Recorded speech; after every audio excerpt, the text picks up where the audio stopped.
News9 special. I'm Varghese Abraham. First, let's in fact get you the details from the 18th day of that war in West Asia, that is between Israel and Hamas. Today, in fact, marks the 18th day since Hamas carried out those deadly attacks on southern Israel. Here's the latest update from the war front. 436 Palestinians have been reportedly killed in the last 24 hours. Hamas claims it has released 2 more hostages as they were in fact done on the part of humanitarian considerations. Meanwhile, it has been said that 19,000 displaced in Lebanon after border clashes. Most of them are from the Israeli villages bordering Lebanon. Dozens have been killed in Israeli strikes in southern Gaza. This is what the latest we get from the strikes that have been carried out by Israel in southern Gaza. And Gaza, what we understand is that the death toll now has crossed 5,000. More than 15,000 people are injured. Meanwhile, the United Nations General Assembly to hold an emergency meeting on Palestine, and it is expected that there could be a lot of pressure on Israel to stop the possibility of a ground invasion into Gaza. Meanwhile, Israeli action may harden Palestinian attitude coming in from the former US President Obama, and Prime Minister Modi has spoken to King Abdullah of Jordan, and both of them discussed about what are the possibilities of bringing in peace in West Asia. Meanwhile, a third set of aid trucks have also passed through Rafah crossing, and this is the sustained manner in which aid is being delivered. Israel has only put one condition, that this aid shouldn't be taken by Hamas and it should be only for the people of Gaza.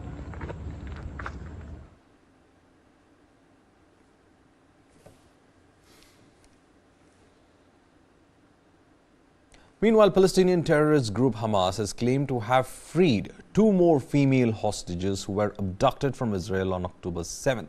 This is following the deadly attack in southern Israel when the Islamist terror organization, along with its henchmen, in fact moved through the barricades set up by Israel at the border with Gaza and invaded the southern regions of Israel. It is being said that the 2 hostages were elderly women who were taken into the custody by Hamas. Hamas's military wing released a statement stating that the 2 hostages were freed for compelling humanitarian reasons that were mediated by Qatar and Egypt. Although there have been no immediate confirmation from Israeli authorities, Israeli media reported that the 2 women were taken to the Rafah border crossing between Gaza and Egypt. This development comes after Hamas released the 2 men, a mother and daughter, both of whom are US citizens. The Israeli military confirmed that 222 people are currently being held as captives in Gaza.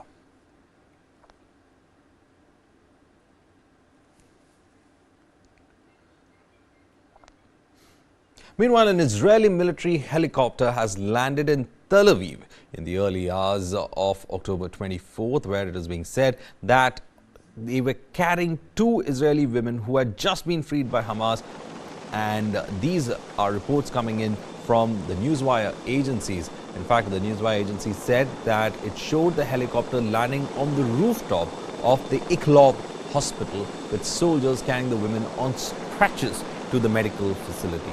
The Israeli Prime Minister's office issued a statement confirming that the women, whom it is being said could be Nurit Cooper as well as Yoshodev Lifshitz, were handed over to the Israeli military. The 2 were kidnapped from Kibbutz Nir Oz near the Gaza border along with their husbands, who were still in fact held by the Hamas. Hamas freed them after releasing an American woman and her daughter on Friday. All the 4 were seized on the October 7 cross-border assault, which was carried by Hamas that killed 1,400 people. This is the figures that have been given by the Israeli authorities. At least 5,087 Palestinians have been killed in 2 weeks of Israeli strikes, including 2,055 children. Hamas run ministry is given these figures as well. So casualties on both sides of Gaza as well as in Israel. This is the visual that talk about the possible release of these 2 women hostages and a military helicopter taking them to a medical facility for further examination. It has been said that it could be a possibility that both of them are the elderly hostages who were in fact released, and their health is being checked. Most of them are advanced in age when it came to the release, and it is being said that it was compelling humanitarian reasons that could have led to the release of the hostages.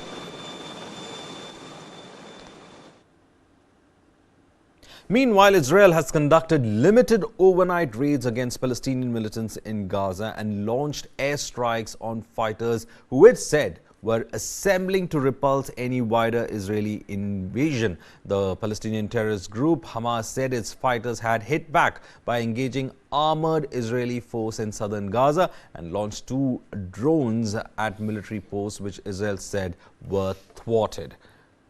It looks like the engagement is going on, and meanwhile, the Israeli Defense Force has also tweeted that they are engaged in wiping out terrorism, and they have taken their word on it. Israeli Air Force fighter jets had carried out an airstrike in order to neutralize Ibrahim al-Sahar, the head of the anti-tank missile array of Hamas Northern Brigade, and it is being said that Ibrahim al-Sahar, who fired the anti-tank missile which killed the SSGT, was the person who was in fact targeted, and they have put out the terrorists being eliminated in that airstrike, and his picture was also released by the IDF. צה"ל פשטו היום בשטח עזה סמוך לגבול כחלק ממאמץ להכנת המרחב לקראת תקיפה ובהמשך האיסוף של מידע בנוגע לנעדרים ולחטופים. משימה לאומית ראשונה במעלה. במהלך אחת הפשיטות נהרג לוחם צה"ל ו3 לוחמים נפצעו. הודעה נמסרה למשפחותיהם.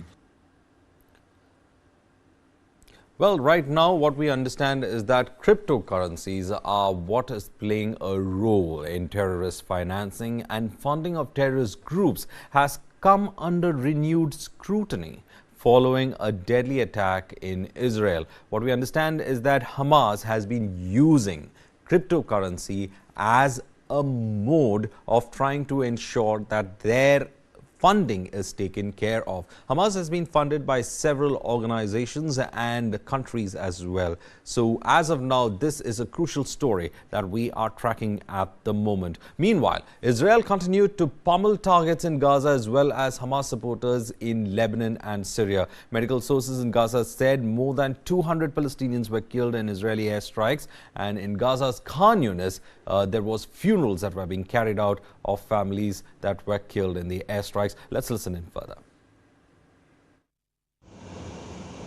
Concerns over the risk of a wider Middle East conflict increased on Sunday as the US dispatched more military assets to the region. That's also as Israel continued to pummel targets in Gaza, as well as Hamas supporters in Lebanon and Syria.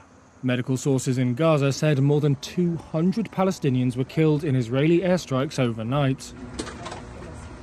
In Gaza's Khan Yunis, this funeral was held for 7 family members killed in an airstrike that hit their home at dawn. Israel began its unrelenting airstrikes on Gaza, one of the most densely populated places on earth, after Hamas gunmen breached the border on October the 7th. Their rampage killed 1,400 people, most of them civilians, and saw 212 hostages taken back to Gaza. The enclave's health ministry said on Saturday that Israel's retaliation had killed more than 4,000 Palestinians, including hundreds of children. Israel has amassed tanks and troops near Gaza's fenced border for a planned ground invasion and, according to an Israeli army spokesperson, intensified their bombardment overnight. Rear Admiral Daniel Hagari said the deputy chief of Hamas's rocket force had been killed and that killing, quote, terrorists and seniors was their priority. In neighbouring Syria, where Hamas's main backer Iran has a presence, Israeli missiles hit Damascus and Aleppo international airports, according to Syrian state media. Israel also said it had bombed Iran-backed Hezbollah targets on Saturday. Hezbollah said 6 of its fighters were killed. Meanwhile, the US Defense Secretary Lloyd Austin has said Washington will send more military assets to the Middle East. It's a move in support of Israel and to strengthen the US defense posture in the region, following, quote, recent escalations by Iran and its proxy forces. Austin said a terminal high-altitude area defense system and additional Patriot defense missile system battalions would be sent, and more troops put on standby.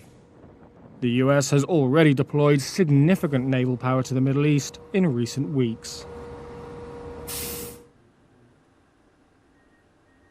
Well, the bloodiest war between Israel and Hamas terrorist group has been deteriorating, with each became a nightmare for Gazans as Israel carried out a rampage in Gaza to wipe out Hamas. Meanwhile, residents of Khan Yunis recall the hardest night so far in the area after Israel's intense airstrikes at night. Palestinians fleeing to the south strip of the Gaza area are saying that they find no way to escape from the danger that is befalling them. They have also said that from a narrow stretch of land, they're being further pushed towards another narrow stretch of land and a war raging just behind them. The United Nations has warned of a humanitarian catastrophe, and this is the kind of situation that is gripping the Palestinian Gaza territory.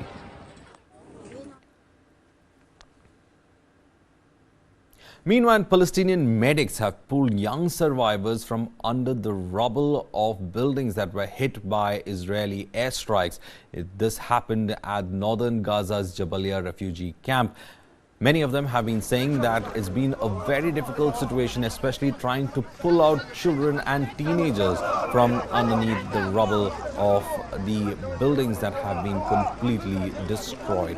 These buildings are being targeted by Israeli airstrikes and also by Israeli missiles, and these missiles are said to be targeting certain residential areas which is suspected to be areas which have been used by the Hamas terrorists to hide, as well as to use it as launch pads for their rocket launches. Meanwhile, the Palestinians have been saying that it is indiscriminate form of attack that has taken place across their territory, and that the airstrikes have killed more civilians than the Hamas terrorists.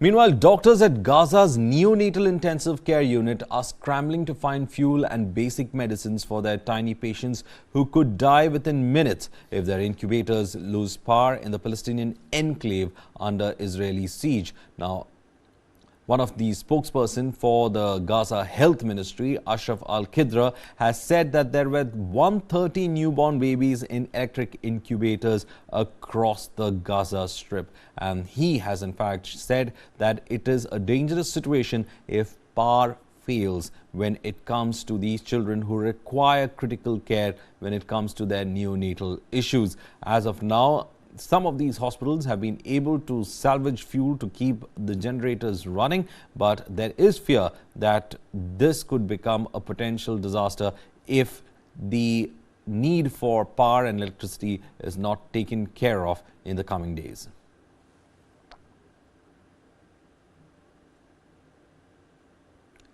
Meanwhile, Japanese aid packages have arrived at a school sheltering displaced Gazans in Khan Yunis over a third convoy of aid trucks entering through Rafah. This particular aid trucks entered from Egypt, and it brought in much needed supplies to those who were besieged in Gaza. Humanitarian deliveries through Rafah began on Saturday after wrangling over procedures for inspecting the aid, and bombardments on the Gaza side of the border had left relief materials stranded in Egypt. Israel has been insisting that the relief material should reach only the Gazans and nobody else.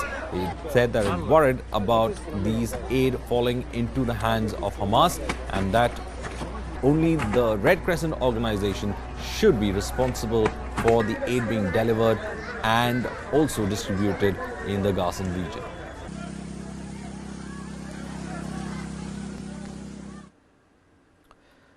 Meanwhile, Hamas rocket attacks continue on Israel, prompting many in Sderot to evacuate. The southern city is home to about 30,000 people, but most of its population has left that town, and it resembles a ghost town right now. Sderot faced the brunt of the Hamas rocket fire initially on October 7th. There were huge lines of cars leaving Sderot and many damaged buildings as well. Sderot's police station and its responders were the first to hit out against the terrorists who had crossed down through the barrier set by the Israeli government, and the police station in Sderot was completely destroyed in the crossfire. Sderot now looks like a ghost town as most of its citizens have left this town.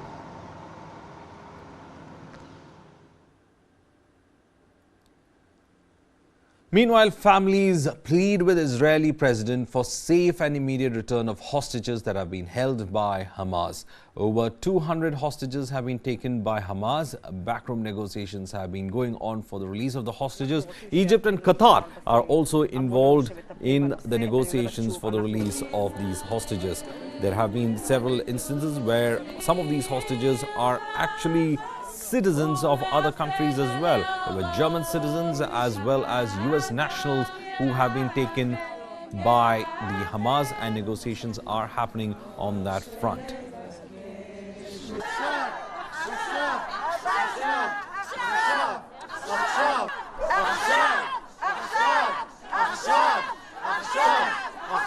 באמת מעשים. אנחנו רוצים שיעדכנו אותנו על בסיס, אמרו לנו שמטפלים בנושא. אני אומרת שוב, אנחנו...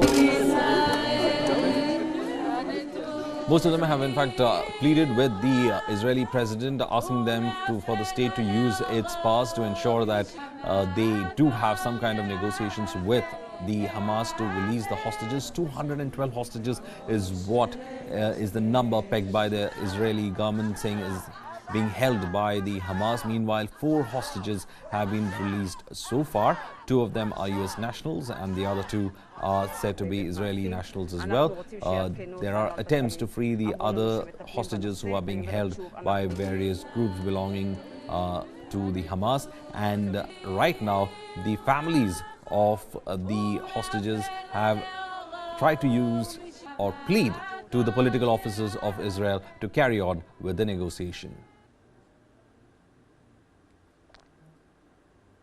The Israeli authorities said that they would evacuate 14 more Israeli villages near the northern border with Lebanon amid escalating tit-for-tat clashes between Israeli forces and Hezbollah that have raised concerns that Israel-Hamas war could ignite other regional confrontations. Overall, more than 152,000 Israeli residents of cities, towns and villages near the borders of Gaza in south and Lebanon in north have evacuated their homes for safer parts of the country over the past 2 weeks, according to the local Israeli authorities.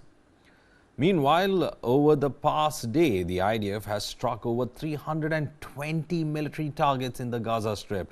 IDF continued to strike terror infrastructure and military targets in the Gaza Strip. Following ISA and IDF intelligence, the terror targets struck included tunnels containing Hamas terrorists, dozens of operational command centers, some of which concealed Hamas as well as Islamic Jihad terrorists, military compounds and observation posts. Now, furthermore, the IDF struck targets that posed a threat to the forces in the area surrounding the Gaza Strip, who are preparing for a ground operation, including dozens of mortar shells and anti-tank missile launch posts. Overnight, an IDF tank thwarted a number of terrorist cells, including an anti-tank missile cell.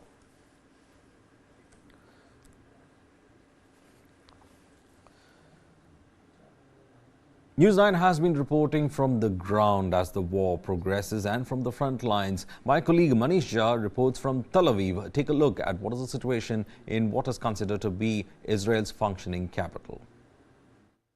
मैं इस वक्त तेल अवीव में पहुंचा हूं एक बार ये देखने के लिए कि अब तेल अवीव आगे क्या करेगा, क्योंकि तेल अवीव के पास जहां आंतरिक और बाहरी दबाव है, वहीं तेल अवीव को एक डिसीजन लेना है कि डू एंड डाई की स्थिति में, और उन्होंने ले भी लिया है। और मेरे कैमरा सहयोगी अमित आपको आसपास की तस्वीरें भी दिखाएंगे। और साथ में मैं आपको बता दूं, एक तरफ जहां इजराइल की सरकार ने ये फैसला लिया है कि अब कोई युद्ध विराम नहीं होगा, हम अपना ग्राउंड ऑपरेशन जारी रहेंगे। लेकिन सबसे बड़ी बात ग्राउंड ऑपरेशन को लेकर ये दिक्कत आ रही है, और इस वक्त आप कैमरे पर देख रहे होंगे, देखिए यहाँ पर मौजूद पूरे शहर में अगर आप देखेंगे तो आपको 70 से 80% लोग जो हैं वो आपको सेना की वर्दी पहने हुए घूम रहे हैं।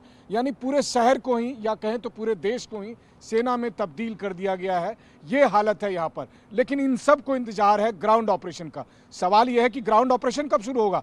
ग्राउंड ऑपरेशन को लेकर अमेरिका के रक्षा मंत्री ये कहते हैं कि अर्बन वॉरफेयर बहुत मुश्किल वाला चीज़ होता है, सो ऐसी स्थिति में हमें संभल कर चलना होगा। इजराइल के रक्षा मंत्री कहते हैं कि 3 महीने तक चलेगा ये ग्राउंड ऑपरेशन। तो ग्राउंड ऑपरेशन के नाम पर सारी तैयारियां तो हो रखी है, लेकिन इस बीच में सबसे बड़ी खबर ये है कि हमास ने ये ऐलान किया है कि हम फिर इजराइल पर सरप्राइज अटैक करेंगे। समय हम तय करेंगे, जगह हम तय करेंगे, लेकिन हमास एक बार फिर इजराइल पर सरप्राइज अटैक करने की तैयारी कर रहा है। ठीक वैसा ही अटैक जैसा इस वक्त हम वीडियो में दिखा रहे हैं कि कितना कत्लेआम मचाया है, कितना नरसंहार मचाया है, और इसी तरह के एक और अटैक की प्लानिंग कर रहा है हमास। ये इनपुट इजराइल को मिला है। Well, our reporter from the ground, Sumit Chaudhary, spoke to Israeli military officers. Let's listen in as to what is the situation on the ground as they prepare for a ground invasion.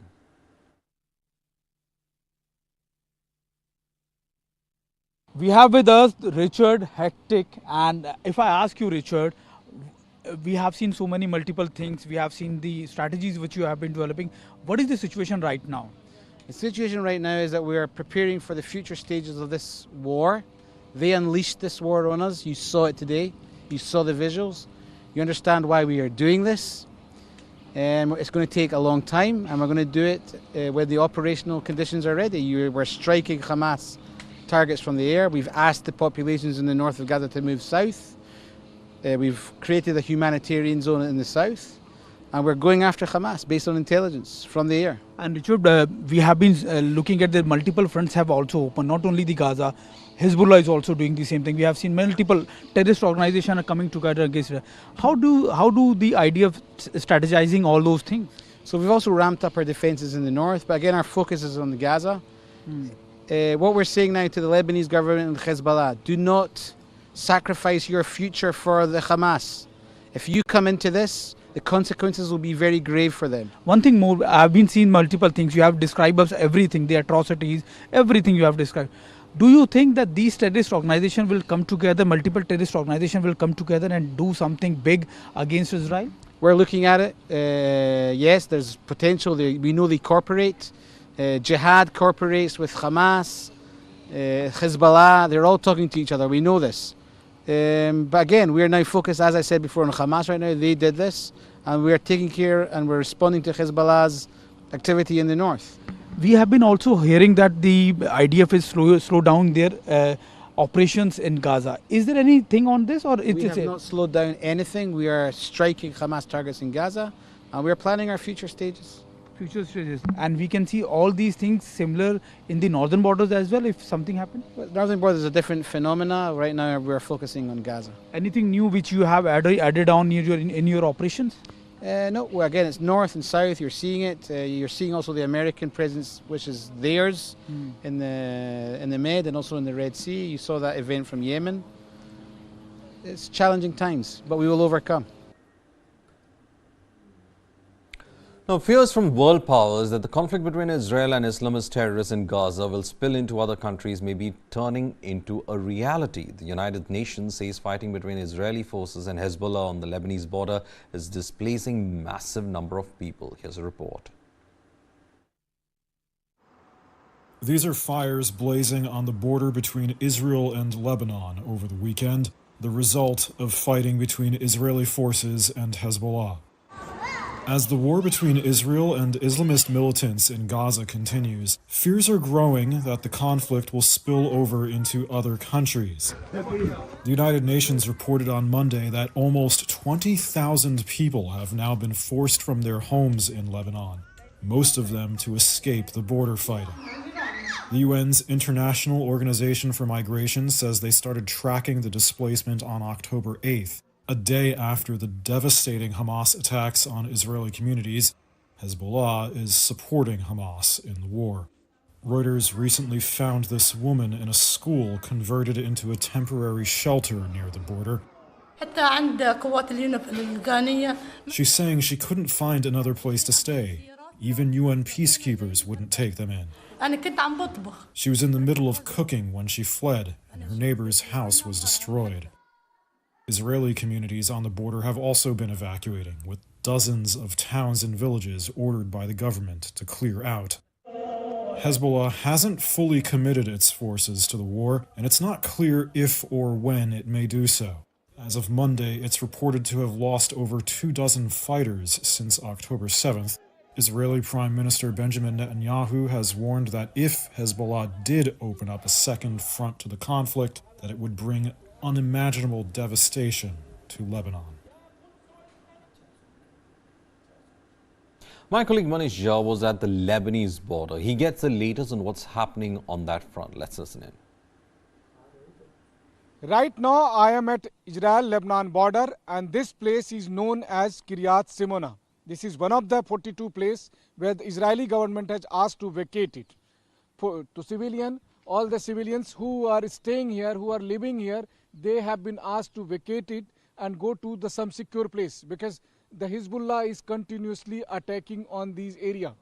You can see the mountain, and top of the mountain, this is the Israeli post. From this location, continuously IDF attacking the opposite side, the Hezbollah. And the Hezbollah is also attacking this side, and most of the time, those rockets are coming near these area. And that's why, for the security of these peoples, the government has asked them to vacate these locations, go to some safe place, and the peoples are going out. There are very few peoples here. Most of them have already evacuated, but some of them who are here, they are going out, so that these places will be used by the armed personals. Right now, I am moving around this area, and I have found lots of army vehicles and the military posts. All these are deployed here, and at the same time, you can see this area where I am standing right now, and mostly these area are totally empty. No one is here. All the shops, markets are closed now, and the people who are here, they all are going out to find some safe places. So this is the location here where everyone is watching now. Well, cryptocurrency's role in terrorist financing and funding terrorist groups has become under renewed scrutiny following the deadly attack in Israel by Palestinian terrorist group Hamas. Here's a report that takes a look at the complex nature of the cryptocurrencies and its involvement with Hamas. There has been a lot of focus on how crypto is used to fund terrorist organizations and militant groups. So since the Palestinian militant group Hamas launched an attack on Israel at the start of October, the role of crypto in funding militant groups and terror organizations has really come into the spotlight. Hamas itself has been known to raise money via cryptocurrencies. Over the past few weeks, the Israelis have frozen several cryptocurrency wallets it said were linked to Hamas. Many people say that crypto is an extremely useful tool for these kind of organizations. It's largely anonymous. The money that anyone sends over the blockchain, that's the technology that underpins cryptocurrency, is usually just identified by a string of letters and numbers. It's difficult to track, and this means that for militant groups or terrorists seeking to raise money, crypto has become a very popular tool. Now, it's not completely anonymous. Cryptocurrency companies, that means exchanges, as well as law enforcement organizations, can actually work out who is sending the money, but it takes a bit of work for them to do that. The United Nations officials said in 2022 that about 5% of terror attacks were considered to be financed by cryptocurrencies. A variety of cryptocurrencies are known to be used by terrorist groups and militant groups to raise funds. That said, while Bitcoin is popular, stablecoins, that's a type of cryptocurrency that's designed to keep a very steady value, have become more popular in recent years. There are also a number of other sources that these groups use to raise funds. That's anything from charities, shell companies, investments overseas to also raise funds. So crypto is definitely part of the mix, but it's very difficult to say exactly what proportion.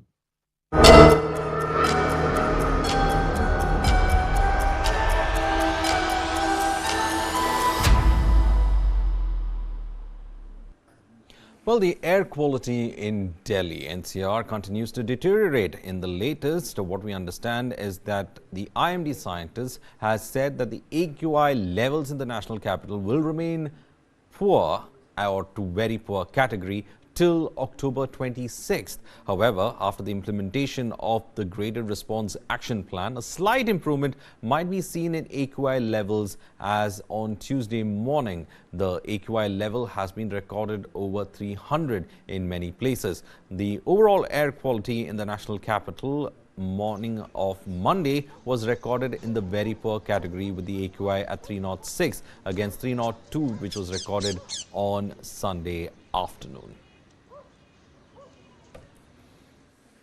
Delhi में प्रदूषण का स्तर धीरे धीरे बढ़ने लगा है। अगर मैं आज आपको तस्वीरें दिखाऊं इंडिया गेट से, तो आप देखेंगे आज भी धुंध छाई हुई है। आप देखिएगा इंडिया गेट पर धुंध छाई हुई है और ये जो धुंध की चादर ने दिल्ली को घेर रखा है।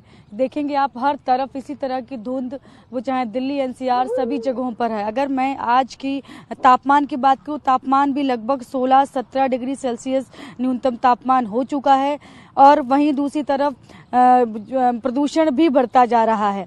अगर मैं आज के तापमान की बात करूं तो आज 17 डिग्री सेल्सियस न्यूनतम तापमान और 32 डिग्री सेल्सियस अधिकतम तापमान होने का अनुमान लगाया गया है। और पिछले दिनों की अगर बात करूं, कल परसों की, तो 16 डिग्री 15 डिग्री तक न्यूनतम तापमान पहुंच गया था। तो आज लगातार कहेंगे कि तापमान घट रहा है और दूसरी तरफ प्रदूषण बढ़ रहा है। तो अगर आप सुबह बाहर निकलते हैं तो सावधानी बरतें। इस पर मैं सफर इंडिया एयर क्वालिटी सर्विस जो देता है उस पर देखती हूँ आज दिल्ली ओवरऑल क्या दिखा रहा है। तो देखिए 303 देखिएगा AQI है, 303, और ये वेरी पुअर कैटेगरी में आता है। कल 306 था और आज 303। प्रेडिक्शन का अगर मैं देखूं कि और कल क्या हो सकता है, तो आप देखेंगे 313 कल का आप देख रहे होंगे, ये प्रेडिक्शन है। कल 313 होने का अनुमान लगाया गया है। यही बता दूं कि मौसम विभाग का ये भी कहना है कि अगले एक हफ्ते में AQI बहुत तेजी से बढ़ेगा। दिवाली तक तो हाल और ख़राब हो सकते हैं। अभी तो कल दशहरा है और आज आप देख रहे हैं उसके बावजूद 303 अभी से AQI पहुंच गया है वेरी पुअर कैटेगरी में। ऐसे में डॉक्टर्स बार बार कह रहे हैं कि सावधानी बरतें। दिल्ली के तमाम ऐसे इलाके हैं जहां AQI और भी खराब है। अगर मैं यही आपको बताती हूँ एयरपोर्ट की क्या स्थिति है, तो देखेंगे 313 एयरपोर्ट पर है AQI, 313 बता रहा है। और इसके अलावा अगर मैं देखूंगी कि धीरपुर का AQI कितना है, तो देखेंगे 327, धीरपुर का 327 AQI है। मतलब बाकी के जो कुछ इलाके हैं जो वहाँ की हालात और भी खराब हैं। प्रदूषण का स्तर लगातार बढ़ रहा है। नोएडा की अगर बात करूँ, दिल्ली NCR का अगर बात करें तो नोएडा में देखिए 308 AQI है, 308 है। और गुरुग्राम में जो है वो आप देखेंगे, ये मैं आपको सफर इंडिया जो एयर क्वालिटी सर्विस जो देता है वो देखिएगा 249 गुरुग्राम में है। तो गुरुग्राम की स्थिति थोड़ा सा नोएडा से बेहतर है दिल्ली के, लेकिन जो बाकी के इलाके हैं उनके हालात बहुत खराब हैं। प्रदूषण का स्तर लगातार बढ़ रहा है। 330, 340, कई इलाकों में तो 350 के पार भी चला गया। इसीलिए लगातार ये सरकार भी बोल रही है कि आप सावधानी बरतें सुबह शाम जहां तक हो, क्योंकि सुबह जो है वो पोल्यूशन बहुत ज़्यादा होता है। इसलिए मॉर्निंग वॉक करने वालों के लिए खास तौर पर ध्यान देने के लिए बोला गया है। सेहत का ध्यान रखें। जिनको पहले से ही सांस संबंधी बीमारियां हैं वो लोग तो बिल्कुल भी सुबह को टहलने के लिए बाहर ना जाएं, एक्सरसाइज करने बाहर ना जाएं। और डॉक्टर्स भी सावधानी बरतने की बात कह रहे हैं। Well, on the auspicious day of Vijayadashami, members of the Rashtriya Swayamsevak Sangh organized a Path Sanchalan or route march in Nagpur. The event saw the participation of RS Chief Mohan Bhagwat. The event also saw the participation of Union Minister Nitin Gadkari and Maharashtra Deputy Chief Minister Devendra Fadnavis.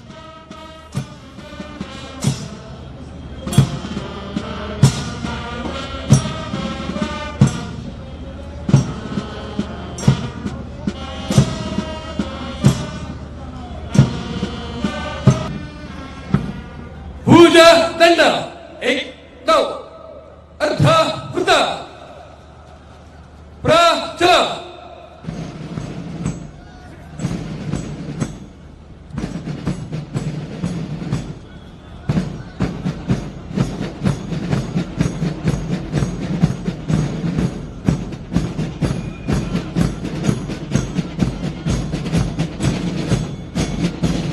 Speaking on the Ram Mandir construction, Bhagwat said that he endeavors and efforts of a nation are driven by national ideals. Let's listen in.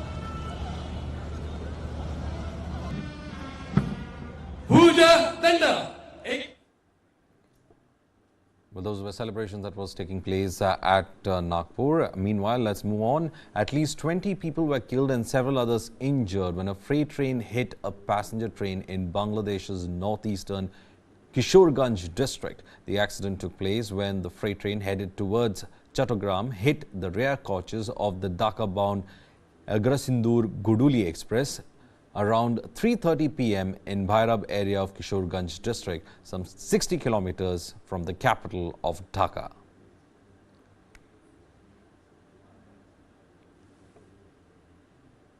An Alaska Airlines flight bound for San Francisco was diverted to Portland, Oregon after an off-duty pilot inside the flight deck attempted to disable the aircraft engines. Take a look. An off-duty pilot who attempted to disable the engines of an Alaska Airlines flight in mid-air has been charged with 83 counts of attempted murder and endangering an airplane. That's according to authorities, who say 44-year-old Joseph David Emerson was sitting in a jump seat in the cockpit of a plane bound for San Francisco Sunday when it was diverted to Portland, Oregon after he tried to shut the engines down. The Federal Aviation Administration told airlines in a notice seen by Reuters the man tried unsuccessfully to disable the engines by deploying the fire suppression system. It added that the crew was able to subdue him and remove him from the flight deck. Once the plane landed in Portland, the suspect was taken into custody without incident.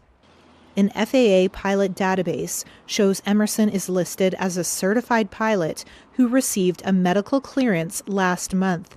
The FAA told airlines in a separate notice on Monday the incident, quote, is not connected in any way, shape, or form to current world events, but said it is, quote, always good practice to maintain vigilance. Japanese Prime Minister Fumio Kishida pledged on Monday to compensate households for rising cost of living with subsidies and payouts, stressing his government's resolve to pull the economy permanently out of stagnation. Here's a report.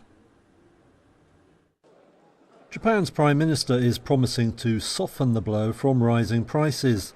In an address to Parliament Monday, Fumio Kishida said he would use subsidies and payouts to help households. He also stressed his government's resolve to pull the economy out of stagnation. The change we need to tackle first is the economy. We're seeing signs of change in an economy that has been focused on cutting costs for 3 decades. Inflation in Japan has been fueled by the rising cost of raw materials. That's kept price rises above the central bank's target of 2% for more than a year. And wages haven't kept pace, falling in real terms for 17 months in a row. Now Kishida says the government will soften the blow by extending subsidies on gasoline and utilities. There will also be tax breaks for firms that boost wages and investment.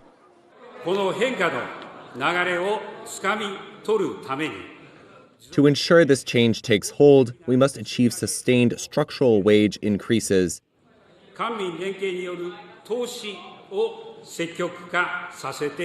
And promote investment through private-public cooperation.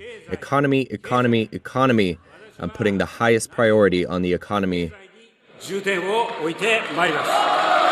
With his poll ratings sagging, Kishida has also promised to draw up an economic stimulus package that could include tax cuts. The Bolivian Santa Cruz Department issued a red sanitary alert and cancelled school attendance after fires raged across the region because of heavy pollution. Now, the Santa Cruz government issued a red sanitary alert due to dangerous air quality caused by fires raging in the soil-rich department, according to local media as well. Now, media outlets also reported that Bolivian Minister of Education Edgar Parry cancelled schools in Santa Cruz to protect children and recommended that people use face masks while they move out as the wildfires continue to rage in Bolivia. Estamos en la ciudad de Santa Cruz y otros contextos afectados con estos incendios, suspendamos las labores educativas porque así de alguna manera vamos a evitar muchos riesgos de salud, particularmente de nuestras niñas, niños que son los más vulnerables. Meanwhile, the local government asked farmers to stop agricultural burning, a farming practice used to prepare the fields for sowing, as it was banned since August 1st. Since then, the region has been under red alert due to the risk of wildfires. That is what the local media has been reporting. There are currently 5 fires raging in Santa Cruz alone. El problema es el entorno de la ciudad, donde hay chaqueo y donde hay quemas indiscriminadas, y lo que queremos ahora es con los alcaldes tomar unas acciones inmediatas, activar los COEN municipales para que podamos así ver qué necesidad tenemos en la parte operativa, logística y comenzar a actuar.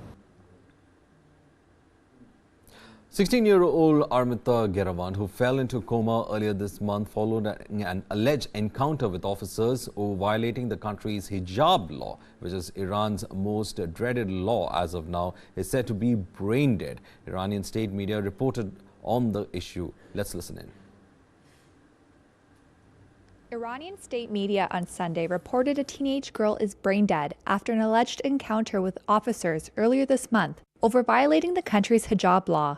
CCTV footage from Tehran's metro on October 1st shows an unconscious person being dragged out from the cabin.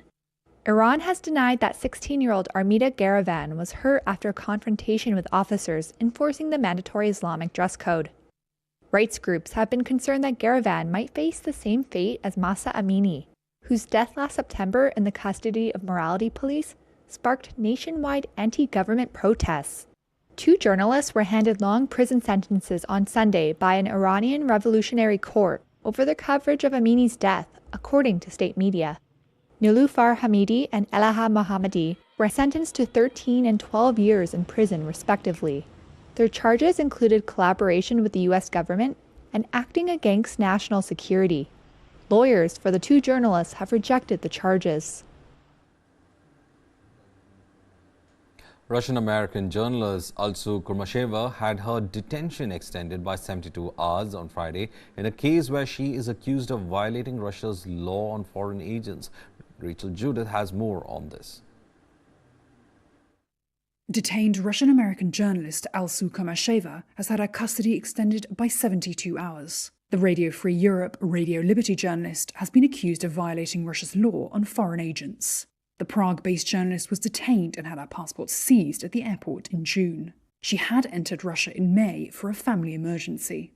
According to court documents, Kurmasheva was fined just over $100 earlier this month for failing to register her US passport with Russian authorities. She was charged a week later with failure to register as a foreign agent, an offence that carries up to 5 years in prison. She is the second US journalist to be arrested and charged in Russia since the start of its war in Ukraine, which has sunk relations between Moscow and Washington to their lowest level in more than 60 years. In March, Wall Street Journal reporter Evan Gershkovich was arrested on spying charges, which he denies. Speaking on Thursday, US spokesperson Matt Miller called the journalist's detention harassment and urged US citizens to return home. In response, Kremlin spokesman Dmitry Peskov told reporters there was no campaign to persecute US citizens. The media organization that Kamasheva works for is funded by the US Congress and designated by Russia as a foreign agent, meaning it gets foreign funding for activity deemed to be political. Radio Free Europe has called for Kamasheva's immediate release, calling her a, quote, highly respected colleague, devoted wife, and dedicated mother to 2 children. No date has been set for a trial for either Gershkovich or Kamasheva. It is unclear whether Kamasheva might face further charges. Well, after US President Joe Biden and UK Prime Minister Rishi Sunak, French President Emmanuel Macron visited Israel. 2 days before, Israeli Prime Minister Netanyahu on Sunday said that French President and Dutch Prime Minister Mark Rutte will be visiting Israel this week.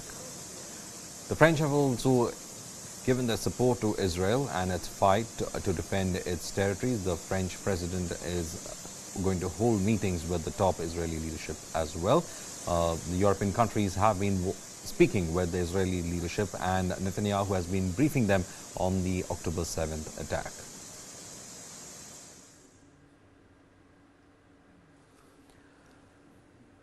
Well, that's all in this edition of the Bulletin. Stay tuned to News 9 for further updates on the other side.